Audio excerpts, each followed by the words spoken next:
आप देख रहे हैं खास खबरों में बात करेंगे लोकसभा स्पीकर के चुनाव की। जनरली माना जाता है कि आम सहमति से चुनाव होता है क्योंकि हाउस को चलाना होता है, एक संरक्षक के रूप में देखा जाता है स्पीकर को। ये भी कहा जाता है कि बड़ा मन भी रखना होता है स्पीकर को, लेकिन चुनाव होंगे और चुनाव के लिए बहुत सारे लोग कह रहे हैं कि पहली बार ऐसा, लेकिन पहली बार नहीं हुआ। 1952 में भी बिना स्पीकर का चुनाव हुआ, 76 में भी हुआ। तो कुछ इंपॉर्टेंट जो फैक्ट्स हैं वो आप स्क्रीन पे देख लें। लेकिन बड़ी बात यह है कि अभी क्यों ऐसा लग रहा है कि मतदान होगा तो विपक्ष और सत्ता पक्ष आमने सामने, स्पीकर का चुनाव, आपस में तकरार, बहुत सारी चीजें चल रही हैं, ऐसा क्यों? एक तरफ ये भी कहा जा रहा है कि अखिलेश यादव ने, अभी मैं देख रहा था कि उन्होंने कहा है कि लोकतंत्र में चुनाव होने चाहिए, मतदान एक स्वस्थ लोकतंत्र का की मजबूती का द्योतक है। खैर, चुनाव मतदान होने से ठीक पहले यानी कि एक दिन पहले एनडीए और कांग्रेस नीति इंडिया गठबंधन के नेताओं की बैठकों का दौर दिल्ली में देखा गया। हमारे साथ एक्सपर्टीज के रूप में 4 जर्नलिस्ट, सीनियर जर्नलिस्ट मौजूद हैं। हमारे साथ रविंद्रनाथ कौशिक साहब देहरादून से हैं, श्याम सुंदर शर्मा साहब जयपुर से हैं, राजीव जैन साहब हमारे साथ में हैं और प्रमोद वशिष्ठ साहब दिल्ली से जुड़े हुए हैं। कौशिक साहब, आपके पास में आना चाहूंगा। चुनाव होगा तो क्या ऐसा लगता है कि एक गांठ पड़ जाएगी आपस में और स्पीकर इस नजरिए से देखने लगेंगे कि अच्छा, इन्होंने वोटिंग नहीं की थी, इन्होंने चुनाव करवाया था? क्या ये मैसेज चला जाएगा इससे? सर देखिए, जो इंडी गठबंधन है उसके जो नेता हैं उनका जैसा रवैया है तो ये आप मान के चलिए कि अगले 5 साल जो है टकराव है, उसमें कोई सहमति की गुंजाइश उसमें दिखती नहीं जी। लेकिन इंडी गठबंधन के साथ दिक्कत ये है कि अभी तक की सूचना के मुताबिक जो के सुरेश जी ने नामांकन किया है उस पे अभी तक जो है वो तृणमूल कांग्रेस ने साइन नहीं किया है। तो वो साथ देंगे नहीं देंगे, और ये बात हो नहीं सकती कि इंडी गठबंधन को ममता बनर्जी का रवैया पता ना हो। उसका वो सार्वजनिक है, इंडी गठबंधन जो है वो पश्चिमी बंगाल में चुनाव लड़ा भी नहीं है। तो कुल मिला के ये लगता है कि ये उपाध्यक्ष के लिए एक तरह से बार्गेनिंग थी और वो एनडीए ने बार्गेनिंग मानी नहीं। तो अब देखिए कल तक जो है हो सकता है कोई और नया डेवलपमेंट हो जाए, लेकिन चुनाव तो होना है। और क्लियर है कि अगर इंडी गठबंधन के पास बहुमत होता तो सरकार में वही होते। तो एक तरह से ये टेस्ट है कि भाई हो सकता है जैसे हमारे यहाँ से ममता बनर्जी छिटकी है तो आगे एनडीए की तरफ से भी कोई छिटक जाए। तो रोमांच है, देखिए क्या होता है। जी, तो मतलब चुनाव जो है वो अंतरात्मा की आवाज पे चला जाएगा। अंतरात्मा, खैर पॉलिटिशियंस के बीच में अंतरात्मा कहाँ होती है, सौदेबाजी होती है। कटु सत्य तो यही है सर। चलिए प्रमोद जी, आपके पास में आना चाहूंगा। देखिए, संख्या बल के हिसाब से अगर देखें और जो अभी लगातार कमेंट्स भी आ रहे हैं एनडीए के घटक दलों के, तो उस हिसाब से तो मुझे लगता है कि ओम बिरला दूसरी पारी खेलने जा रहे हैं। लेकिन फिर भी कांग्रेस को या फिर इंडिया गठबंधन को कहीं लगता है कि कोई चमत्कार हो जाए, तो ऐसा लगता है आपको कोई चमत्कार हो सकता है? बिल्कुल योगेंद्र जी, कोई ऐसा नहीं लगता कि चमत्कार होगा। कल 11 बजे 11:30 बजे ओम बिरला भाजपा के पहले ऐसे सांसद होंगे जो दूसरी बार लोकसभा के अध्यक्ष बन जाएंगे, इसमें कोई दो राय नहीं। क्योंकि जो संकेत आ रहे हैं ना इनके इंडिया गठबंधन के साथ, जैसे अभी कौशिक जी ने बताया, ना तो टीएमसी साथ है, आम आदमी देगी या नहीं देगी पता नहीं क्या है। और फिर ये कह रहा कि ये सर्वसम्मति की बात हुई थी। जब सर्वसम्मति शर्त पर सर्वसम्मति थोड़ी होती है। वो कह रहे हैं कि आप हमारा डिप्टी स्पीकर बनाओ तो हम आपको स्पीकर पद के लिए सर्वसम्मति करें। जब शर्त ही रख दी तो फिर सर्वसम्मति क्या हुई?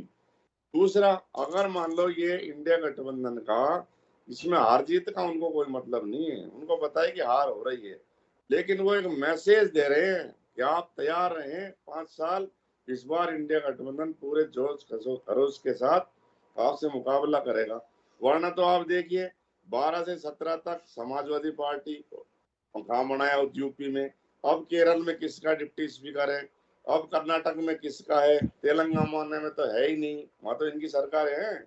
हिमाचल प्रदेश में डिप्टी स्पीकर क्या दूसरे दल का है क्या? तो जो ये चीजें हैं कि जब आप अगर मान लो किसी नीति सिद्धांत पे चल रहे हैं तो फिर आप भी वहां देते उनको, दूसरे दल को, कि भाई स्पीकर हमारा, डिप्टी स्पीकर आपको देते हैं। जब बहुमत में तो एनडीए तो है ही, जब उन्होंने नहीं दिया तो ये तो एक उनको इशारा किया गया है कि इसमें जबरदस्त तरीके से इस बार 5 साल इंडिया गठबंधन मुकाबला करने के लिए तैयार रहेगा। और जो ये तीसरी बार हो रहा है चुनाव, जैसे अभी आपने बताया था कि उससे पहले 2 बार और हुआ था, उसमें भी जो फर्स्ट में चुनाव हुआ था उसमें तो प्रत्याशी ने उनको वोट दिया था जो जीतने वाले बड़े वो हैं, अगले वाले में जो। और दूसरा बलिराम अपने भगत जी ऐसे जो जिन्होंने 10 साल ऐसे पूरे किए थे। नहीं, बलराम जाखड़ बलराम जाखड़ जी रहे, भगत जी वो 76 में बने थे। दूसरा मैं आपको ये स्पष्ट बताऊं कि जब मीरा कुमार स्पीकर बनी तो बीजेपी ने तो मांग नहीं की थी उसमें भी कि भाई हमको डिप्टी स्पीकर दो। तो ये कोई, जैसे देश में अगर आप बुद्धिजीवी या किसी से बात करें तो ऐसा कोई तो नजर आ नहीं रहा कि हमको, हमारी ये शर्त है कि हमको डिप्टी स्पीकर दो, फिर सर्वसम्मति से हो जाएगा। तो इसमें तो निश्चित रूप से अब तो चुनाव होना ही है। और ओम बिरला, चलिए वापस लौटूंगा आपके पास में। राजीव जी, अगर चुनाव हो भी जाता है तो क्या लगता है कि अब का जो राजनीति का दौर है इसमें गांठ जैसी स्थितियां बनेगी?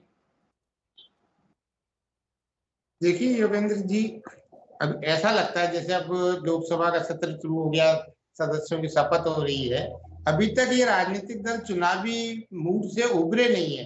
चुनाव हो गए, जनता ने अपना फैसला दे दिया, सभी राजनीतिक दलों की अपनी अपनी भूमिका तय कर दी, ये जनता ने तय की है, कौन विपक्ष में बैठेगा कौन सत्ता में बैठेगा। अब ओम बिरला का जैसा है वो स्पीकर बनना करीब करीब तय सा ही है, लेकिन इससे एक चीज और साफ होगी, ये दोनों चीजें साफ हो जाएगी कि सत्ता पक्ष के पास कितना सदस्य संख्या है और विपक्ष के पास कितनी सदस्य संख्या है। ये चीज भी कल यदि चुनाव होता है तो ये क्लियर हो जाएगी, और हो सकता है उससे 5 साल पूरे ये मैसेज जाए कि भाई इनके पास इतना सदस्य शुरुआत में थे। अब विपक्ष की जो के ये चुनाव जो नतीजे आए, इसमें कहीं ना कहीं विपक्ष को ये लग रहा है कि वो विपक्ष, जी बिल्कुल, एक तरह से लिटमस टेस्ट की तरह होगा ये। और है चीजें उनको जो अब तक लग रहा है कि हम जीत रहे हैं, लेकिन ये तो चुनाव अब नतीजे आ गए, अब स्पष्ट बहुमत एनडीए को मिल गया, और ये परंपरा रही है कि जो सत्ताधारी दल होता है उसी का स्पीकर होता है। इस चीज को विपक्ष के लोग भी मान रहे थे, लेकिन कहीं ना कहीं वो डिप्टी स्पीकर की सौदेबाजी कर रहे थे। डिप्टी स्पीकर की बात तो बाद में आती, पहले तो स्पीकर का चुनाव था, उसकी प्रक्रिया अलग है, तो उस प्रक्रिया में कभी जुड़ना है, अब ये तो एक सत्ताधारी दल के ऊपर डिपेंड करता है कि वो विपक्ष को दे दे अपना एक सदाशयता का परिचय देते हुए विपक्ष, वो एक बाद में एक संभावना बनती। लेकिन अब तो मुझे लगता है कि वो विपक्ष ने अपनी संभावनाओं को भी खत्म कर दिया। अब भविष्य में यदि डिप्टी स्पीकर भी बनाया सत्ताधारी दल ने तो लगता नहीं है कि वो विपक्ष को वो पद दे देंगे। कल की स्थिति में साफ हो जाएगा, क्योंकि पिछले 5 साल कोई डिप्टी स्पीकर बनाया ही नहीं था।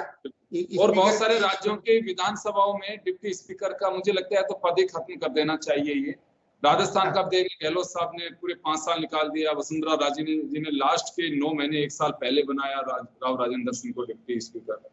तो ये मुझे लगता है कि एक पॉलिटिकल एडजस्ट करने वाला पद है, किसी को कैसे आप उसमें सेट कर सकते हैं, लेकिन उसकी भी गरिमा का कोई ख्याल नहीं रखा गया। डिप्टी स्पीकर का बिल्कुल एक ऐसा वो हो गया। तो आपको लगता है कि अब ये जो, जैसे कौशिक साहब ने भी कहा कि ये गतिरोध का 5 साल गतिरोध भरे चलेंगे, अभी ऐसे सहज नहीं, क्योंकि आई थिंक मैंने भी कभी नहीं देखा कि जब असेंबली में या पार्लियामेंट में जब भी जीत करके जाने वाले मेंबर ऑफ पार्लियामेंट हैं वो ओथ लेते हैं तो कभी बीच में वोटिंग नहीं होती। जैसे प्रधानमंत्री या सुरेश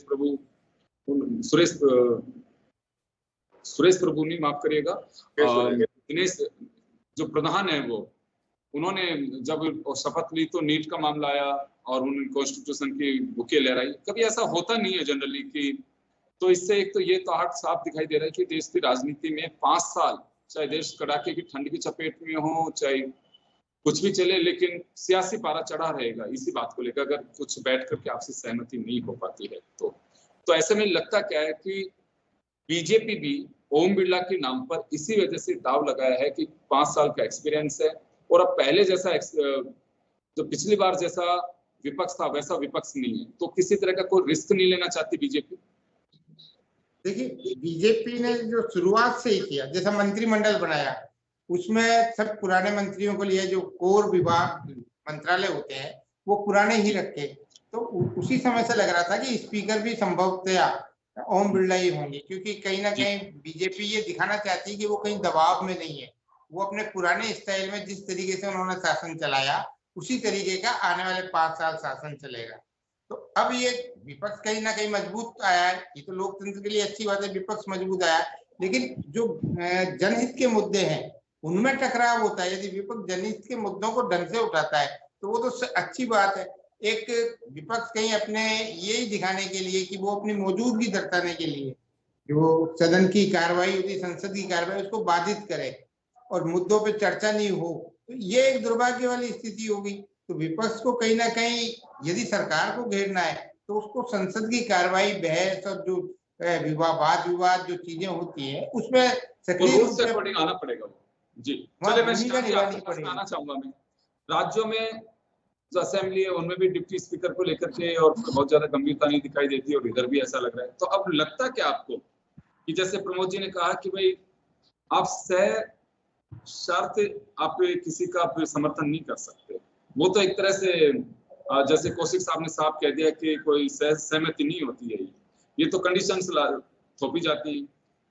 तो अभी कांग्रेस ने जो कहा कि डिप्टी स्पीकर चाहिए हमें, उससे सहमति नहीं बनी, तो कहाँ ये बहुत बड़ा मुद्दा था, किसी टाला जा सकता था, या फिर ये लग रहा है कि बीजेपी किसी भी तरह से ना अपने हाथ की कोई चीज उनको देना चाहती है और विपक्ष भी ये महसूस कराना चाहता है कि हम पहले जैसे नहीं, हम मजबूत हैं, तो ये सिलसिला चलता रहेगा।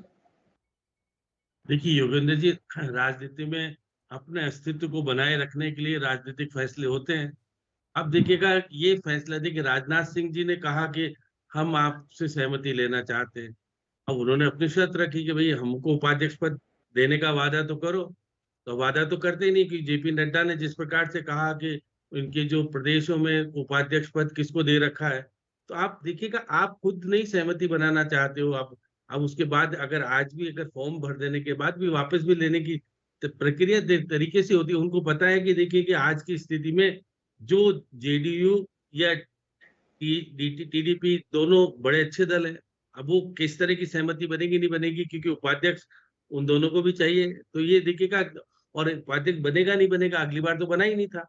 जिस प्रकार उपाध्यक्ष का पद कोई महत्वपूर्ण इसलिए नहीं होता कि निर्णय करने का अधिकार उपाध्यक्ष के पास होता ही नहीं, अध्यक्ष का ही निर्देश चलता है लोकसभा में या विधानसभा में, अध्यक्ष ही करता है। बाकी तो उपाध्यक्ष तो केवल एक शोपीस के रूप में बिठाया जाता है कि हमारी अगर जरूरत पड़ेगी तो अध्यक्ष कहीं जाएगा तो उपाध्यक्ष या पैनल के जो सभापति होते हैं वो होते हैं उसी तरह से, लेकिन उसको सुविधा मिलती है, राज्य मंत्री का दर्जा मिल जाता है और सारी बातें। लेकिन जिस प्रकार का बार बार बात आ रही है कि भाई विपक्ष सहमति क्यों नहीं बनाता, अब देखिए विपक्ष सहमति नहीं बनाएगा, चुनाव होंगे, चुनाव होने के बाद ओम बिरला जीत भी जाएंगे, तो बार बार यही आरोप लगाया जाएगा हम तो कह रहे थे आपके अनुसार चलेगा ये, क्योंकि पिछले निर्णय को देखते हुए निश्चित रूप से कुछ आरोप लगे थे, जिस तरह की स्थितियां बनी थी। और आपने भी देखा 5 साल में ओम बिरला के ऊपर किस प्रकार से प्रहार किए, क्योंकि उनके पास कुछ था ही नहीं। इस बार क्योंकि जिस प्रकार की संख्या बल है, उस संख्या बल के आधार पर देखिएगा कि निश्चित तौर पर ऐसा नहीं कहा जा सकता कि बीजेपी के पास बहुत कुछ है इसलिए वो सब कुछ कर सकते हैं। इसलिए संख्या बल में देखिए, मैं अभी देख रहा था कि बीजेपी अगर दावा करेगी भी तो 293 में अगर सब मिला के करते हैं तो, लेकिन देखिए कि जिस प्रकार से 7 निर्दलीय या 16 जो अन्य हैं वो तेरे हैं, तो ये मैं मान के चलता हूँ जब मतदान होगा तो निश्चित रूप से कुछ चीजें उत्पन्न हो जाएगी। देखिएगा एनडीए के अंदर सब कुछ ठीक ठाक चल रहा है ये भी मालूम पड़ेगा, नहीं चल रहा है तो भी मालूम पड़ेगा। और देखिएगा ममता बनर्जी का क्या लगता है कि श्याम जी इतनी जल्दी एनडीए में कुछ किसी तरह की स्थिति बनेगी आपको लगता है? क्योंकि देखिए मैं एक बात बता दूं आपको, पहले जैसी राजनीति नहीं है, सत्ता का सुख हर किसी को भोगना है। चिराग पासवान बाहर नहीं बैठ सकते और नीतीश कुमार हैं उनको भी सत्ता चाहिए, चंद्रबाबू नायडू हैं वर्षों बाद में वापस से सत्ता में लौटे हैं, जेल के हॉर्पियों खा चुके हैं, तो ऐसे में कौन रिस्क लेगा? प्रफुल्ल पटेल ने तो कहा था मैं तो राज्य मंत्री पहले रह चुका हूँ, अब मुझे कैबिनेट का दर्जा दिया जाना चाहिए, तो उछाल हुई थी ना। बीच में बहुत सारे लोग ऐसे थे कि जो कि बहुत सारी चीजें ऐसे सामने आई थी। निश्चित तौर पर जिस प्रकार का तो यानी कि आपका कहना है कि एक तरह से टेस्ट है ये भी, सत्ता पक्ष का भी और विपक्ष का भी, क्या टूट के विपक्ष से सत्ता पक्ष की ओर जाता है, या सत्ता पक्ष के कुछ लोग टूट करके इधर इंडिया गठबंधन के कैंडिडेट के सुरेश के समर्थन में वोट डाल पाते हैं? एक देखने वाली बात होगी। मैं चलिए वापस ममता बनर्जी का स्पष्ट हो जाएगा ना, क्योंकि ममता बनर्जी के लिए अभी के सुरेश का मैं स्टेटमेंट देख रहा था, उसमें उन्होंने कहा है कि ममता बनर्जी से मैं स्वयं बात करूंगा। बीजेपी ने अपनी व्हिप जारी कर दी है कि सभी कैंडिडेट्स को हाउस में रहना है, कहीं नहीं जाएंगे। दूसरी तरफ पे अमित शाह के पार्लियामेंट में बैठक, खड़गे ने अपने निवास पे बैठक, ये बैठकों के दौर भी चले। मैं कौशिक साहब के पास में जाना चाहूंगा। कौशिक साहब, बात सबसे बड़ी ये है कि अगर मतदान होता है तो क्या वास्तव में उससे जो एक बड़प्पन या विक्रमादित्य के सिंहासन की तरह कहा जाता है कि स्पीकर का जो आसन होता है विक्रमादित्य के सिंहासन की तरह होता है, उसे न्याय करना होता है, उस पर कहीं असर आता है? देखिए, आजकल में ये प्रियंका चतुर्वेदी हैं, वो लोकसभा के मेंबर तो नहीं है, राज्यसभा के मेंबर हैं, लेकिन इंडी में जो शिवसेना है उसकी नेता है जी। उनका बयान आया है कि साहब बिरला साहब तो वो हैं जिन्होंने 130 एमपीज को निलंबित किया था और बहुत सारे बिल जो है वो विपक्ष की अनुपस्थिति में उन्होंने पास करवाए। तो आक्रामक है इंडी गठबंधन जो है बिरला के प्रति। और दूसरी बात जो ये बात हुई है कि भाई आगे क्या होगा, उपाध्यक्ष के लिए क्या होगा वगैरह वगैरह। देखिए, जब बार बार ये बात सामने आ रही है कि ये गवर्नमेंट लंगड़ी है, पूरा बहुमत नहीं है, तो देख लिए जो मोदी की कार्यशैली है या शाह की कार्यशैली है, ये ऐसा एक भी अवसर नहीं जाने देंगे जब इन्हें अपना दबदबा साबित करने का मौका ना मिले। ये हर मौके पे जो अपना जो है वो वर्चस्व सिद्ध करने की कोशिश करेंगे। और विपक्ष तो आपका जो है वो इस बार ऐसा आया है, जो उनके शीर्षस्थ नेता हैं कांग्रेस के, और वो तो अब जो है मोदी की तरह 24 घंटे काम करने वाले हैं। तो अब तक जो है बड़े एक रिलेक्टेंट जो है वो लीडर रहे हो, लेकिन अब नहीं लगता। और जब कदम कदम पे मुकाबला होगा तो विजिलेंट रहे ना सब एमपी लोग। देखिए, पिछली लोकसभा में कम से कम 16 एमपी ऐसे थे जिनकी उपस्थिति जो है नाम मात्र की थी। तो अब हर दल जो है अपने एमपी के ऊपर जो है इस बात का जो है वो जोर डालेगा कि भाई आपको जो है 100% उपस्थिति नहीं है आपकी, तो ये लोकतंत्र के लिए अच्छा भी तो है जी। तो जैसे अभी कह रहे थे श्याम जी कि ओम बिरला के प्रति जो नजरिया है वो सॉफ्ट नहीं है विपक्ष के जो सांसद हैं उनका, कि पहले भी इतने लोगों का, आपने भी इस बात को लेकर के कहा कि प्रियंका चतुर्वेदी का कोट भी किया अपनी शिवसेना नेत्री का।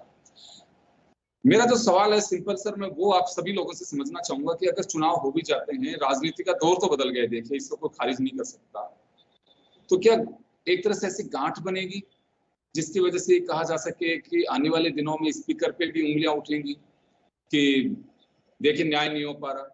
ऐसा डाउट है कौशिक साहब? देखिए सर, वो जब तक वाजपेयी रहे उस समय तक की राजनीति अलग थी। अब दौर बदल गया। उसके बाद मनमोहन सिंह ने भी जो है वो एक तरह से काफी लीनियंट रहे वो, लेकिन जो मोदी एरा है वो निर्मम राजनीति वाला है, यहाँ कोई किसी को माफ नहीं करता। और संयोग से अब जो है वो इंडी के जो राजीव गांधी हैं, राहुल गांधी, हाँ, तो वो अब जो है धीरे धीरे उनका मिजाज भी ऐसा ही हो गया, वो भी आपकी जो है किसी बात की मरम्मत करते नहीं किसी बात मामले में। तो अब तो जो है वो सीधे लड़ाई है और बड़ी तो तय माना जाना चाहिए कि कोई चमत्कार हो और आपस में सहमति बने तो ठीक है, नहीं तो मुझे नहीं लगता है कि जिस तरह से बैठकों के दौर चल रहे हैं और ट्वीट्स के जरिए या फिर स्टेटमेंट्स आ रहे हैं सामने, जो तलखी दिखाई दे रही है उससे तो मुझे लगता है कि किसी तरह का कोई भी सहमति बनने के चांस नहीं है, जो खत्म हो चुके हैं। मैं वापस प्रमोद जी का रुख करना चाहूंगा। प्रमोद जी, क्या लगता है, सहमति तो मुझे नहीं लगता कि बनेगी, और ये भी तय है कि संख्या बल अगर इसी तरह का रहा तो ओम बिरला अध्यक्ष भी बनेंगे, इसे भी खारिज नहीं किया जा सकता। लेकिन उसके बाद का क्या हमें किसी तरह का संदेह या किसी तरह की लोकतंत्र में चिंता की आवश्यकता है? देखो योगेंद्र, सहमति का तो अब सवाल ही नहीं, 5 बज गए, और अगर बनती भी है तो रहीमन धागा प्यार का मत तोड़ो झुटका है, थोड़े से जुड़े गांठ पड़ जाए। और अगर मान लो ये बिना इस डिप्टी स्पीकर के इंडिया गठबंधन समझौता करता है तो इनकी बेइज्जती, और अगर ये दे देते हैं डिप्टी स्पीकर का तो देंगे ही, क्योंकि इन्होंने इनके पास घटक दल है, चंद्रबाबू नायडू को दें या जेडीयू को दें, इसको भी दें, मोदी देंगे ही नहीं निश्चित रूप से। और फिर विपक्ष और पक्ष में इसमें कोई ये तो उम्मीद अब आजकल रही नहीं, जैसे कौशिक साहब कह रहे थे, अब वो दौर नहीं है कि करे जो उसको भी करे।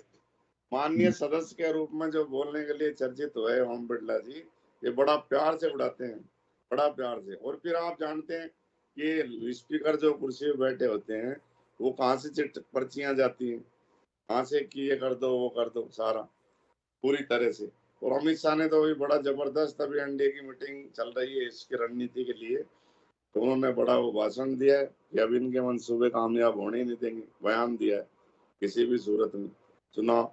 और चुनाव में जो ममता बनर्जी ने, जो मेरी नजर में मुझे ऐसा लगता है, ममता बनर्जी ने जो फेंका है सगुफा टीएमसी ने कि भाई हमसे राय नहीं ली गई, तो वो इसलिए इशारा है एक तरह से एनडीए को कि आप हमसे बात करो। अब वो अपने राज्य के लिए सौदा कर सकती है कि भाई हमको ये 2-4 हजार करोड़ का राज्य के लिए आपको ये करना पड़ेगा, आप स्पीकर के लिए हम मदद करेंगे, क्योंकि उनसे राय नहीं ली गई।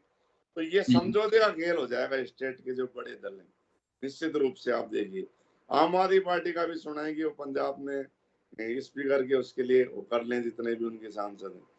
तो ये समझौते का खेल यहाँ पे। अब इंडिया गठबंधन में जब खुद का घर पूरी तरह सुरक्षित ही नहीं है, जैसे घोषित करते हैं, तो आपका ये मानना है कि इंडिया गठबंधन को बजाय स्पीकर के चुनाव के प्रपंच में फंसने से अपनी जो गठबंधन है उसको बचाए रखना ज्यादा अहमियत रखनी चाहिए और उसको प्राथमिकता देनी चाहिए? नहीं, सबसे राय लेनी, जब आपने गठबंधन बनाया हुआ है और आपने जब अपने सारे अपने घटक दल हैं तो बात करनी चाहिए थी कि भाई हमको क्या करना चाहिए।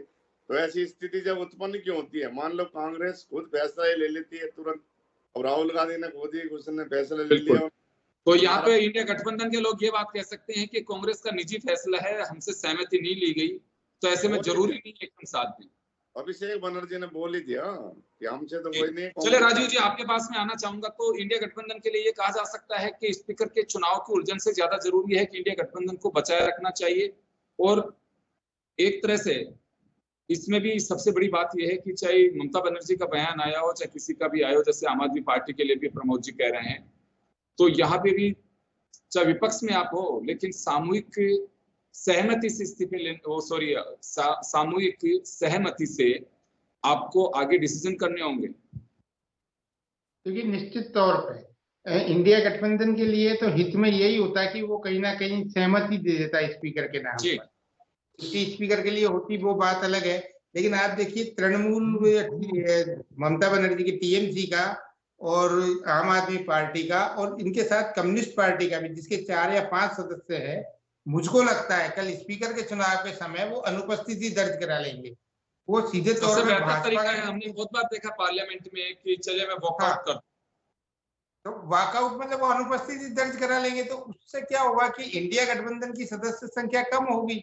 तो कहीं ना कहीं इंडिया गठबंधन को यदि कांग्रेस से एकजुट रखती तो उसको ऐसे मौके पे, क्योंकि अभी हाल में ही चुनाव हुए हैं, तो ऐसा कोई बड़ी चीज नहीं हुई कि जिसको खिलाफ कोई सरकार के खिलाफ कोई दल चला जाए। इसलिए जो नरम दल हैं, जो इंडिया गठबंधन कांग्रेस से भी उतनी दूरी रखते हैं और भाजपा से भी उतनी दूरी रखते हैं, तो ऐसे दल, तो मुझको जो लगता है कि वो शायद अनुपस्थिति अपनी दर्ज करा दें, तो उससे कहीं ना कहीं स्पीकर का जो चुनाव है वो पक्ष में पूरी तरह के वो भी एक तरह से सपोर्ट ही कहा जाएगा इनडायरेक्टली, कि आपने संख्या कम कर दी, क्योंकि खुद के तो इतने कितने रहेंगे, लेकिन विपक्ष के जो है वो संख्या कम हो जाएगी। तो ऐसे में जीत होना तय होगी। मैं श्याम जी के पास में वापस जाना चाहूंगा। श्याम जी, जो बात निकल करके आ रही है कि इंडिया गठबंधन को दो या चूक कहें, अभी जो बात निकल करके आ रही है कि कांग्रेस ने अपना डिसीजन किया है, इंडिया गठबंधन के लोगों से नहीं बात की या ममता बनर्जी से बात नहीं की और लोगों से बात की, तो यहाँ ज्यादा जरूरी स्पीकर का चुनाव या इंडिया गठबंधन को बनाए रखना एक बड़ी चुनौती है कांग्रेस के सामने? जी, अब इंडिया गठबंधन को बनाए रखने के लिए अब विधानसभा के जहां जहां चुनाव होने वहां जरूरत है। अभी तो विधानसभा के चुनाव बंगाल में तो थोड़ा लेट होने हैं। तो ऐसी स्थिति में देखिएगा, जो स्थितियां हैं निश्चित रूप से देखिएगा, हम यहाँ बैठ करके कह रहे हैं कि एनडीए तो गठित रहेगा, वहां तो कुछ फ्रैक्शन नहीं हो सकता। बाकी वाले में, गठबंधन वाले में तो गड़बड़ हो सकती है। दोनों में गड़बड़ होने की चांस हो सकते हैं, कौन मना कर सकता है? आप देखिएगा, आप देखिए बार बार जो कि बार बार बैठकें करने का दौर और जिस तरह का सिस्टम अपनाया जा रहा है, देखिएगा ओम बिरला स्वच्छ छवि के जिस तरह की निर्णय उन्होंने किए, वो निश्चित रूप से प्रश्न सवाल उठते हैं हमारा, क्योंकि हमारे प्रदेश से आते हैं, हमारे मित्र भी हैं, आपके भी मित्र हैं, तो हम उनको उनकी कमियों को उजागर नहीं करें तो हमारा दायित्व तो बनता है कि हम यहाँ बैठ करके निष्पक्ष बोले। आप किसी नए को लाते, अभी अब मन में तो आपके भी है कि ओम बिरला हमारे अनुसार काम करेगा, इसलिए ओम बिरला का 5 साल का अनुभव भी काम आएगा वहां पर। जैसे बलराम जाखड़ दूसरी बार बने थे, वैसे ही दूसरी बार बनने का उनको मौका मिल रहा है निश्चित तौर पर। मैं कहता हमारे तो दोनों ही सदन में हमारे नेता हैं, देखिएगा उधर भी राष्ट्रपति भी हमारे, तो यहाँ पर तो हमारा तो ध्येय रहता है कि भाई दोनों सदन हमारे कब्जे में रहे। देखिए निश्चित तौर पर जीतेंगे तो ओम बिरला, उसमें दो राय नहीं है, लेकिन जिस तरह की परिस्थिति के अनुरूप ओम बिरला का निर्वाचन होगा, उसमें सवाल पैदा हमेशा के लिए खड़े हो जाएंगे। कांग्रेस तो कहेगी, हम तो कहते ही थे। अब कांग्रेस अपना, आपको देखिए कांग्रेस का उम्मीदवार क्यों खड़ा किया गया? कांग्रेस भी 98 में है, इसलिए बड़ा दल है, और बीजेपी के पास 240 है, इसलिए हम कर रहे हैं। तो दोनों ही पार्टियां बताना चाहती है कि आने वाली राजनीति में हम अपना फैसला करेंगे, दूसरा फैसला नहीं कर सकता। तो ये देखिए, राजनीतिक संदेश देने के लिए जो चुनाव होगा, कल चुनाव भी होगा उसमें, और फैसला भी हो जाएगा। इसमें कोई बात नहीं कि फैसला तो सत्ताधारी पार्टी किसी भी कीमत पर चुनाव थोड़ा हारना चाहेगी। देखिए वो यहाँ तो बिल्कुल वो ही हो जाएगा कि या तो आप फ्लोर पे जो होता है बाद में करना होता है, राज्यपाल राष्ट्रपति अभिभाषण के बाद आपको शक्ति प्रदर्शन करना पड़ेगा, पहले ही कर लोगे आप, कल ही करके बता दोगे कि हम तो हैं आगे, कोई दिक्कत नहीं है। तो देखिए बहुत सारे संदेश हो रहा है। प्रधानमंत्री के को नहीं जाना, प्रधानमंत्री ने अपने आप को बड़ा माना, वो नहीं गए नॉमिनेशन करने। क्यों नहीं गए साहब? आप प्रधानमंत्री, वो कह रहे प्रधानमंत्री का पद अपना अलग तरह का, नॉमिनेशन करने गए क्या? आप नहीं गए। ऐसे राहुल गांधी भी नहीं गए। तो देखिए अपना अपना संदेश है, बहुत अलग अलग चीजें हैं। अब विपक्ष का नेता कौन होगा कल तय हो जाएगा, इसका मतलब बहुत सारी चीजें हैं भी। जिस तरह से इस लोकसभा अध्यक्ष का चुनाव बहुत बड़े राजनीतिक फैसले को जन्म देगा और सवाल भी पैदा करा जाएगा कल अगर चुनाव होते हैं तो। बिल्कुल, क्योंकि एक क्यूरियोसिटी जो अगर हम बात करें, लोगों की जो इच्छा है जानने की, वो भी ये बात आती है निकल करके अब ज्यादा बढ़ रही है कि लोकसभा चुनाव के लिए तमाम जो औपचारिकताएं हैं वो भी करी जा चुकी हैं। तो ऐसे में होगा क्या? संख्या बल की अगर हम बात करें तो ओम बिरला का जीतना तय है, वो दूसरी पारी खेलेंगे, लेकिन अभी तक कोई भी लोकसभा अध्यक्ष, जिन लोगों को भी डबल का मौका मिला है, वो कोई भी 10 साल का काम कार्यकाल पूरा नहीं कर पाए हैं। ये भी एक बड़ी बात निकल करके आ रही है। चुनाव पहली बार नहीं हो रहा है, इससे पहले भी चुनाव हो चुके हैं, लेकिन सबकी निगाहें इस बात को लेकर के टिकी होंगी कि जो संख्या अपने अपने खेमे में बता रहे हैं, उस संख्या का क्या होगा? क्या वाकई उसमें से कोई सेंध लगेगी तो वो भी राजनीतिक दलों के लिए एक विषय होगा जिसमें विचार करना चाहिए कि सेंध कहां से लगे, चाहे सत्ता पक्ष हो चाहे विपक्ष हो। चलिए, आप सभी का बहुत बहुत शुक्रिया और खास खबर इतना ही। दीजिए इजाजत, नमस्कार।